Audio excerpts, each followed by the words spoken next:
আজকে এই ভিডিওর মাধ্যমে বলবো যে এফআইআর এবং জিরো এফআইআর কি। অনেকেই হয়তো জানে যে এফআইআরটা কি, কিন্তু বেশিরভাগ মানুষ জানে না যে মানে জিরো এফআইআরটা কাকে বলে বা কি হয় অ্যাকচুয়ালি।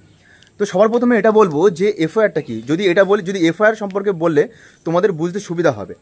তো এফআইআর হলো এটা, যদি কোনো কগনিজেবল অফেন্স ঘটে, যেমন ধরুন রেপ, মার্ডার, এগুলো ঘটলে যে যে থানার আন্ডারে এটা ঘটবে সেই থানায় গিয়ে আপনি একটা এফআইআর করতে পারেন, মানে ফার্স্ট ইনফরমেশন রিপোর্ট। এটা নর্মালি এটা সবাই জানে।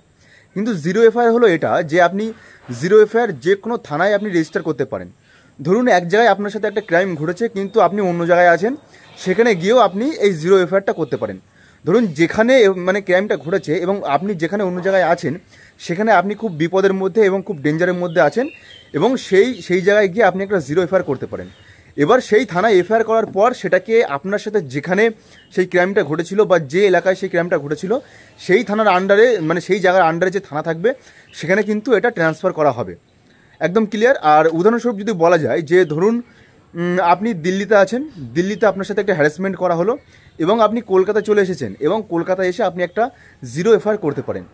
এবারে এই জিরো এফআইআরটা করার পর এই কেসটাকে ট্রান্সফার করা হবে দিল্লিতে, মানে যেখানে আপনার সাথে এই ঘটনাটা ঘটেছিল, এই হ্যারাসমেন্টটা আপনার সাথে ঘটেছিল, সেখানে কিন্তু এই কেসটা ট্রান্সফার করা হবে।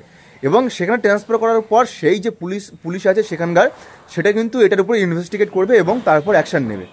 তো সিম্পল কথা, জিরো এফআইআর আপনি যে কোনো থানায় যে কোনো জায়গায় আপনি করতে পারেন।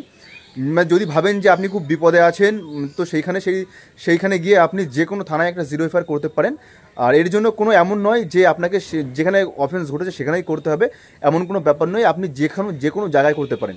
তাহলে বোঝা গেল যে এফআইআর শুধুমাত্র সেই থানার আন্ডারে করা যাবে যেখানে কগনিজেবল অফেন্স ঘটেছে বা ক্রাইমটা ঘটেছে। আর জিরো এফআইআর হলো এটা যে আপনি যে কোনো থানায় এটা করতে পারেন। একদম সিম্পল জিনিস।